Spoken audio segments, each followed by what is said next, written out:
Okay, so today we are going to be installing racing seatbelts. Well, really old racing seatbelts on my Mustang. Alright, so first, I already did this side because I forgot to record it. But this side, make sure it's the right way, and just all you gotta do is just make sure it's the right way, pretty much. And screw it in like you would anything else. It takes, for the one I'm using, it takes a 5/8 wrench. Alright, so this is how it looks.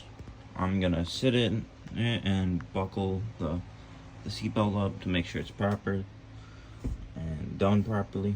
So yeah, but this is pretty much how you put some older racing seatbelts in a 65 Mustang.